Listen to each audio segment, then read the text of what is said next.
We are going to open the phone lines. The local number is 465-25-55.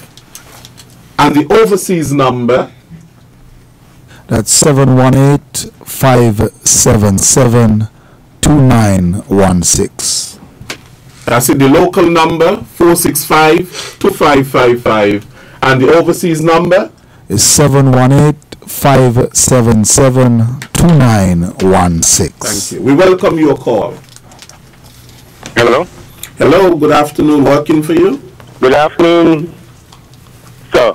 And good afternoon to the police high command here. Carl Brown here. Good afternoon to the listening public. Folks, I have a couple of questions and a few suggestions. Suggestion number one. We, the public, been calling for you all to do something concerning the crime. But one of the things I analyze and realize is that for years you all keep saying you're coming up with these number of plans. But what has happened is that you all don't realize the criminals and everyone else listen to these shows. They listen to the news just like Al Qaeda and ISIS and all of them. They keep up on what is happening. Now you all doing something like the Americans. Everything you all going to do for the Federation in terms of executing the law, you all come and you tell the public. You all ever think about giving the idea of Israel, that great nation, ideas? Israel go out and do. When they finish doing what they do, next morning and next few days, it is on the news. They execute in action and then put it out there. So that's the thing I would like to think. One of the things is that I realize that a lot of stop and search have been happening, and oh Lord, the public keep calling on you guys, and now they're bawling out how you're harassing them. Well, keep it going, sir. I prefer to hear the harassment than to hear of the killing and the attempted murder. The question is concerning Keon. Since 3 of the murders, last 6 murders are from the Keon area. What plans you all have to beef up the manpower, vehicular power, and the CCTV in the Keon area? And not only Keon, the CCTV should continue all throughout the island and everywhere you all could get them be. I mean, you know of England and the United States. I mean, CCTV have put away a lot of people. The other question is, what plans you all have in terms of traffic? Traffic seems to have very little vehicle, and the manpower seems to be very limited there. That needs stepping up on. The last thing is, I ain't hear you talk about trafficking of humans, trafficking of dogs, these big names dogs, and what plans you all have to stop that, and please put forth a plan to increase the penalties on these people who are trafficking dogs and humans. Are gone. Thank you, Carl.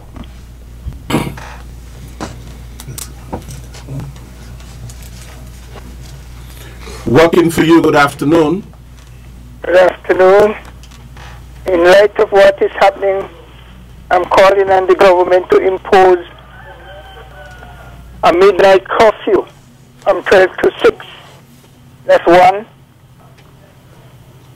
And number 2, a legalized vigilante force, like Antigua and other countries have done. Let the government find out from Antigua what they have done. They only had 5 murders last year. Okay, thank you, sir. And who is hot?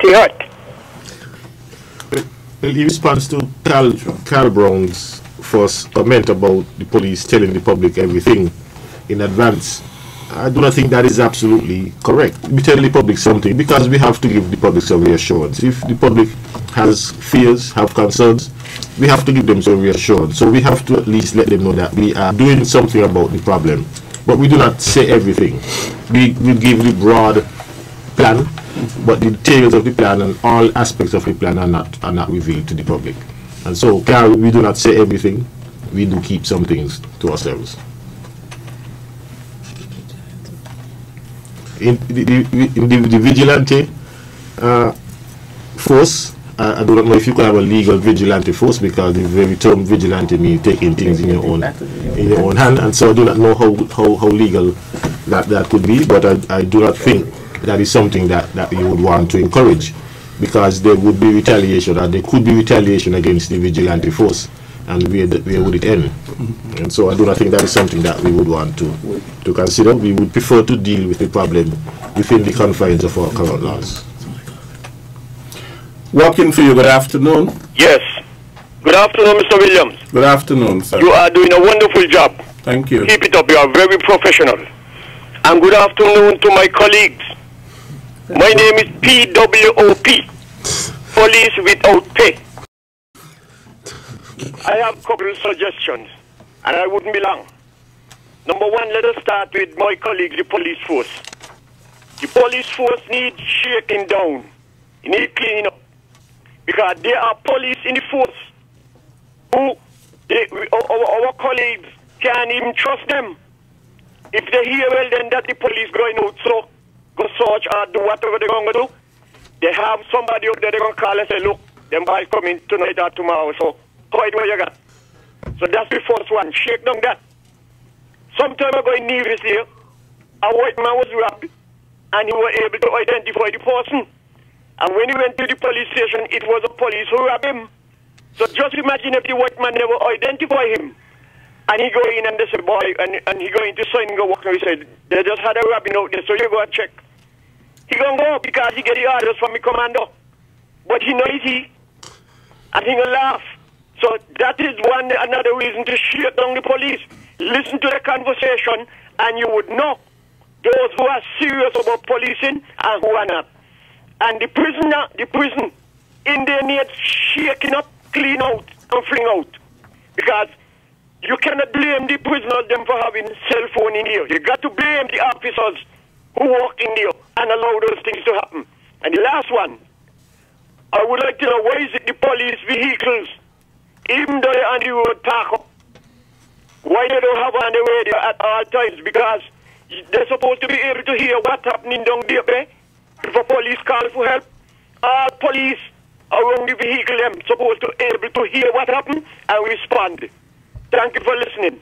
Hello. Hello. Hi, good afternoon. Good afternoon to the panel and the host, everybody. Just a quick question, particularly for Mr. Petty. I know the Prime Minister announced that spoken of plans to build a new prison. Could you give us some insight into what some of these plans are in terms of where this prison will be located and what are some of the things that we can expect where that is concerned? That is all here. Thank you very much. With respect to the new prison,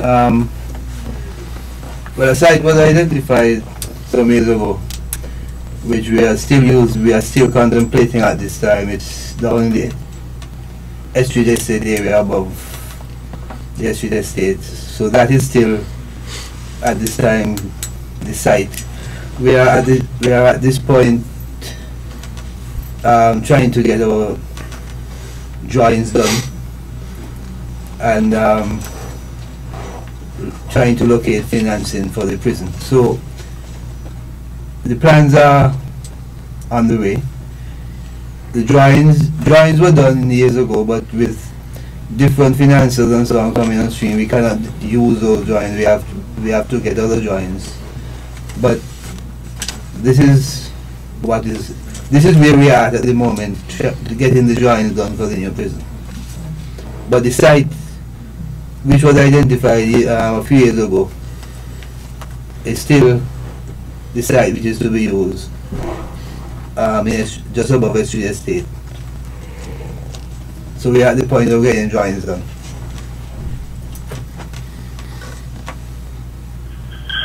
Talking for you, good afternoon. Yeah, good afternoon to you, Mr. Williams. Good afternoon to the audience out there. Good afternoon to the High Commander and Mr. Pierce.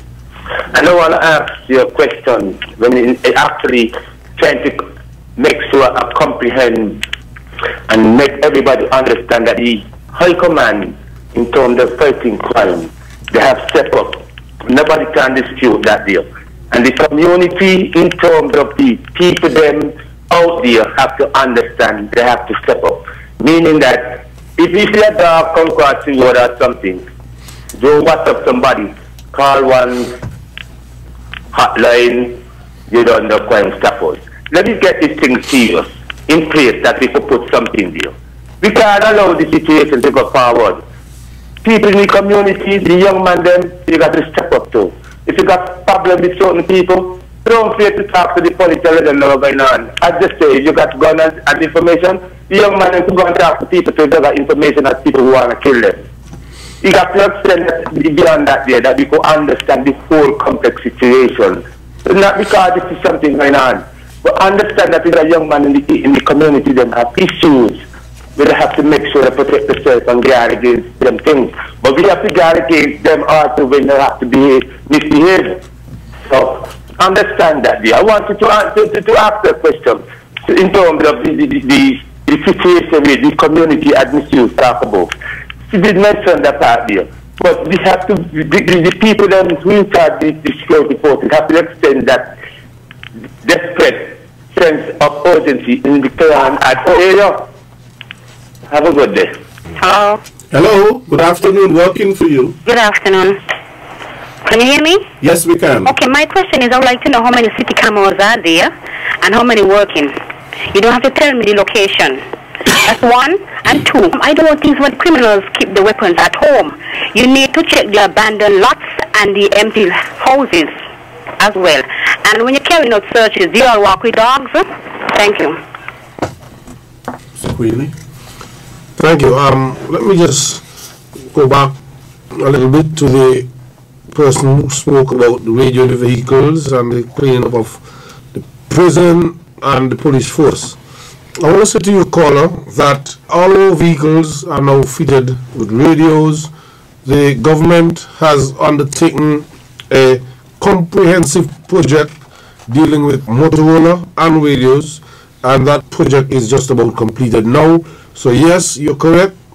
Whenever the police is moving in the vehicle, the radios are on, and there are also base stations at every police station, and officers going out on operations also have radios, so there is communications established throughout. In terms of cleaning up, we recognize the police force is no different, or the prison, to any other organization, and yes, they are bad apples, and steps have been taken. As a matter of fact, we are currently incorporating in our recruiting process vetting procedures, which will include the use of polygraph, for example, and other vetting mechanism. And in particular, within the police force, certain departments would be vetted. So what we are attempting to do is to make certain that the persons who do handle sensitive information are cleared to handle sensitive information. And so that is a process that is ongoing and would be even further intensified as we go further. I think it was Carl Brown who made mention of trafficking in humans. I think this is a serious thought for consideration. We've seen recently where some persons were smuggled into a federation. I must point out to you, caller, that there is a marked distinction between human smuggling and human trafficking. I do not think we have seen any evidence of human trafficking in our federation as yet, but there is evidence of human smuggling, and we're working seriously to stamp that out. And in my presentation earlier, I did make mention of the Coast Guard vessels that are now up and running, which would give us some more coverage on our borders. But the issue of dogs, I'm reliably informed, is becoming very prevalent, where persons are importing dogs for fighting purposes. This is a criminal offense, and this is a matter that we're looking at very seriously. With respect to CCTV, I won't say how many are there. I can't say that all that are there are working. I can also say that the CCTV, we don't have enough. And I can also say that within the next few months, we'll have a large number of CCTVs deployed. Working for you, good afternoon. Working for you, good afternoon. Yeah, good afternoon, good afternoon. I have a little suggestion.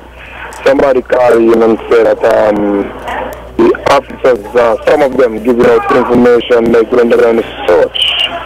I come up with a technique. I don't know if you could work with that one there, but my technique is, if you're in a certain area, you don't let the officers know, only the head one can be in charge of that group.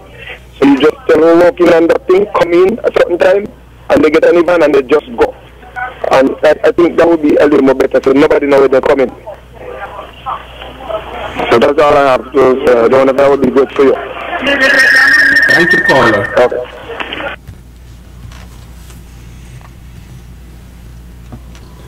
Working for you, good afternoon. Hello, good afternoon, Mr. Williams. Good afternoon. And good afternoon to the police I command here. Yes.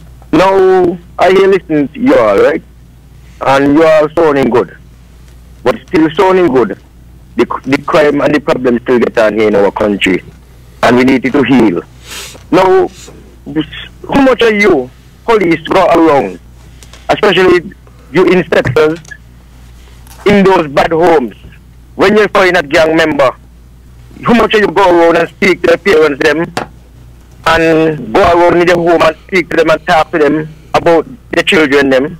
Because this is what we want. I remember Mr. Hanley, when Mr. Hanley was doing the CID work, something happened, and he'll come around and question every children he met. He'll come around and call and ask you all kind of things from them, take to the shop, to buy your candies, to buy your this, just to get information. That's what he was professional into as a detective. And you know that we try to blame Panara sometimes, but sometimes we have to try to blame because sometimes you all speak and nothing is happening. The crime still escalating, and it is hard for us to have our loved one, we have our children. Sometimes when you are going, when you look now, you meet upon someone, when you look at them speaking to them, when you look somebody up with a gun and start to level shot, you might innocent and get shut up. And the next thing again, I want to see the police 24/7 in Basket Town, patrol, especially in the night. Sometimes in the night, 9 o'clock, just gone 9 after 8, no police at all on the road. And sometimes somebody's crime was happening, you know. If police was on the road, they happen to lucky to get some of these criminals. Anyway, good program. Thank you.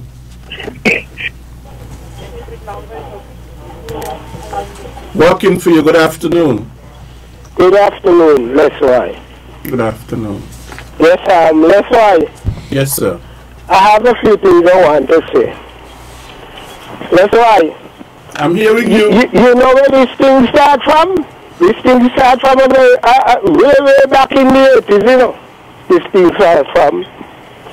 But I want to say this, loud and clear where everybody could hear me, and the high command there, because some of them present there. They watch a man do what he like with this country. Threaten people.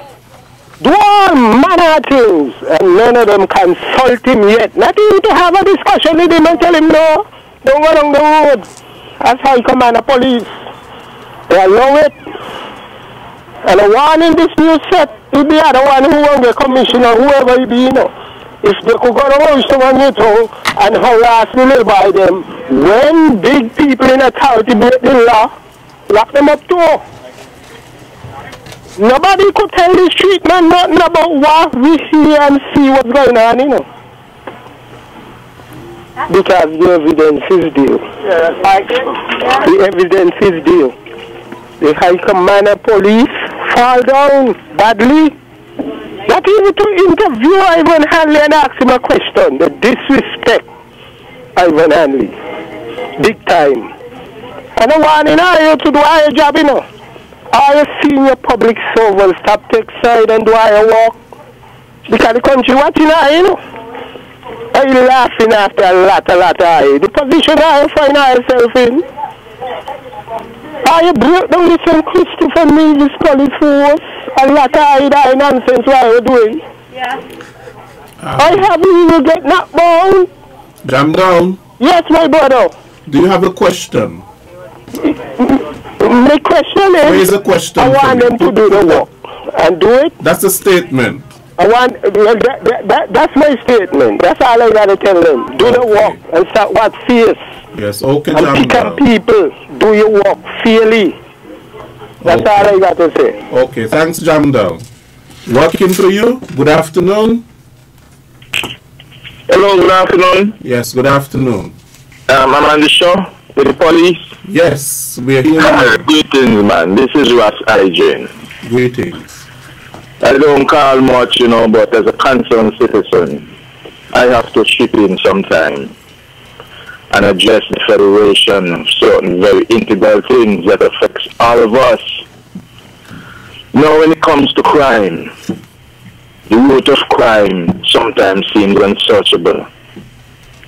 But, you know, a little hint here and a little hint here with a wise mind, we can get things done.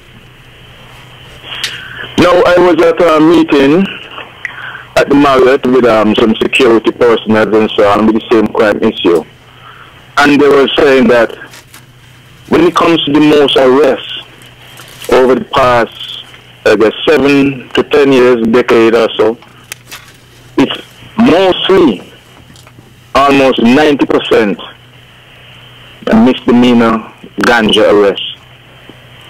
And these people who are being arrested for ganja is treated with no more dignity than those who have committed crimes of murder and stuff like that.